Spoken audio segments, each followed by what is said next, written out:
So we're delighted to be joined now on the podcast by Kinsale golfer John Murphy. John, it's been just under a year since you last joined us on the podcast, and when you last spoke to us, you were about to take some well-deserved time off. It's kind of the opposite now, I'd imagine. Where are you speaking to us from? Yeah, I'm out in Sweden at the moment, so kind of just getting into the height of the season, I guess. It's been a busy summer, but I think I have about 8 tournaments left to go this year. So in Sweden this week, Belgium next week, and then I think I have 1 week off before the final push. So yeah, it's going to be busy the rest of the year, but really looking forward to it. Yeah, like you're saying, it's been a busy year so far, and I guess the whole year has been busy with you played at Pebble Beach and the Byron Nelson, the Irish Open, and a huge amount of tournaments. And so I maybe just wanted to start how you found the year in general. Like I know last year you said you were speaking or you were treating your time on the Challenge Tour kind of as if you were an apprentice. Has your attitude changed this time around?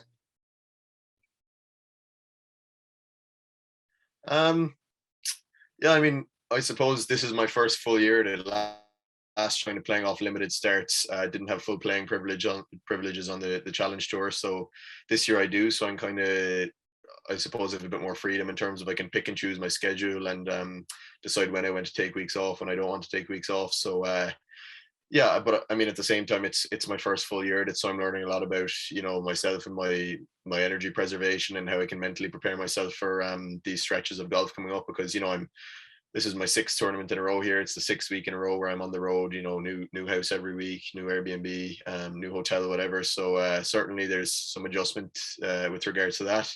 And yeah, just getting used to life on the road and learning about, kind of when to tone it back a bit, when to, work that little bit harder. So yeah, certainly just loads of learnings this year, loads to take from it. And yeah, just with regards to, I suppose, the competitive side of it, I'm certainly more comfortable this year. I think, last year I was playing really well, but I think I'm a lot more comfortable in these positions now than I would have been last year, because last year it was all a bit new to me. So yeah, still just trying to learn as much as I can every day out here, and yeah, just try to keep getting better.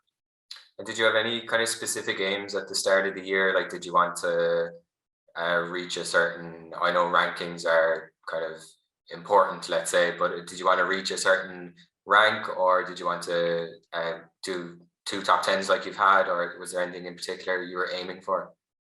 Yeah, I think that's one element of professional golf that I have I've tried really hard to focus on not focusing on, really, if that makes sense. So because once you turn professional, or sorry, once you're an amateur, you can play these tournaments, you can win amateur tournaments, you can be defined by winning this event, but once you once you turn professional, as kind of sad as it sounds, you're kind of defined by your ranking, by your position, by where you're standing, by where you are in the rankings. So that's one element that I think I've done a really good job of just kind of straying away from, just not focusing on that, and just as cliche as it sounds, just trying to get better every day. I spent a lot of the year there where things weren't quite going my way. I wasn't I mean, I knew I was playing well, but I wasn't having the results I would have liked to have, and I was struggling a bit, and I was well down the rankings. And that was certainly, given it's my first year out here, it's hard to not think about it, but I think I did a really good job of just staying focused on myself, not caring about how anybody else was doing on the rankings, and just making sure that I was doing everything I could to put myself in the best positions.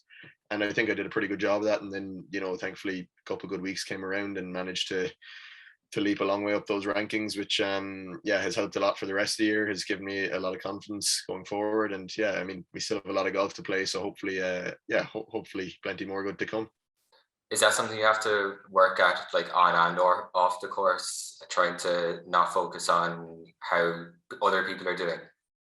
Yeah, 100%. Even just checking, like, just small stuff like checking the rankings, and it's so easy to get consumed in the thought of, right, if this guy plays well, he jumps me in the rankings, and if I don't play well, I fall behind this guy in the rankings. So very easy to kind of overcloud your mind and your thoughts with that, and to distract yourself from the task you have at hand. And yeah, I mean, I think my team and I have a very good understanding of the task that we do have at hand, and what we have to do to put ourselves in the best position to finish as high up on the rankings as possible. And yeah, I think not focusing on the rankings certainly gives me the best opportunity to do that and to perform well on a daily basis. And that's kind of what I'm trying to focus on. I've done a lot of work on that this year with my team, about just staying present and making sure that I'm doing all I can to improve myself. And yeah, as I said, it's a learning curve. There's plenty I probably can still improve on, but yeah, fairly happy with how I dealt with the year so far, given the fact that it wasn't going as I would have hoped, and it would have been easy for all of us to kind of hit the panic button and be like, all right, we need to do this, we need to change this. But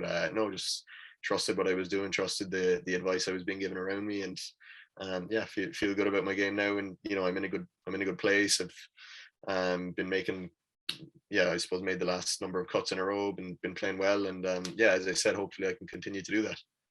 Yeah, you have been playing very well recently with some great finishes, like the 2 top 3s in a row. Must have been very exciting for you. Yeah, 100%. It's always nice to be in contention in tournaments, because I mean, nobody wants to be making the cut and finishing 40th in events. Once you're in contention in tournaments, it's I suppose you get a different kind of buzz off it. You get a different kind of a different feeling waking up in the morning. I love that. I love waking up in the morning and being instantly nervous, and being, that means that you're in a good position, that you're doing something well, if you're getting to experience those nerves, and you're getting to I suppose have the opportunity to be able to deal with those nerves. And yeah, I really enjoyed that. I suppose I translated that pretty well from amateur golf, in the sense that I for me, there's really good types of nerves, and being in contention tournaments certainly kind of gets that going for me. It's I suppose it's why I love golf, why I love practicing, is to put myself in those positions, and then once I'm in those positions, I just try and enjoy it as much as I can. But didn't quite capitalize and pick up a win, but I was happy with how I dealt with the situations. Both times I think I was third going into the last round, and held my ground pretty well, which it's in professional golf, sometimes you have to accept the fact that winning's not okay, and finishing high up on leaderboards is there's plenty positives to be taken from that. So I kind of tried to take the positives from those third place finishes instead of the negatives. Yeah, there's definitely positives, especially considering, I guess, the couple of weeks beforehand, or months maybe beforehand, hadn't gone exactly to plan. You mentioned there dealing with nerves and kind of sticking with what you were doing. Was that something that you had to really focus on, not changing too much? Yeah, 100%. Especially because I know very well that there's kind of a lot of voices, or thankfully I've a lot of great support from back home, from people who are interested in golf around Ireland. I've been supported very well, thankfully, over the last year, and I know that there's a lot of opinions floating about, and there's a lot of people probably with other ideas to my inner team as to what I should be doing. But yeah, as I said, just I think that my team and I did a very good idea of just trusting ourselves, and knowing that what we were doing was going to be good enough in the long run. And yeah, I think, yeah, to be honest, I was just very happy with how I dealt with all the situations. There was a lot of disappointment in there. I played my first Irish Open, obviously didn't go according to plan. Played my PGA Tour debut, and didn't go according to plan. There was a lot of times where there might have been need to reassess and to kind of switch up what we were doing. But yeah, no, certainly I think I did a good job of just keeping focus, and kept working on the things that I knew would I suppose help things to come to fruition for me. And as I said, with those 2 third place finishes, I did see a lot of good golf in there. I took a lot of mental positives from all of that, and yeah, absolutely looking forward to continuing to try and work on those things that I know will make me better. How much does momentum play a part in golf in this situation? So you kind of shot up the rankings recently, and speak about wanting to make that a kind of regular occurrence appearing on the European tour. Does the last few weeks give you confidence going into the kind of final stretch? Yeah, absolutely. I know that I'm good enough to compete out here. I know that my good is good enough to compete out here, and I mean, yeah, I suppose it's just a matter of trying to put myself in the position to compete as much as possible. But I've had some really good phone calls with my mental coach, and with my coach, and with my manager about how whatever happens. I'm fully prepared for the fact that the next few weeks could go great, the next few weeks could go average, the next few weeks could not go great. I'm fully prepared for any outcome that arises because of it. But certainly I feel like if I can keep doing what I'm doing, then, and just keep putting myself in good positions, then I'm not far off where I want to be come the end of the year. So yeah, just looking forward to seeing how the next few weeks pan out. And maybe just aside from the challenge tour stuff, you also played in the JP McManus Pro Am this year, which is a great event. How did you find that whole experience?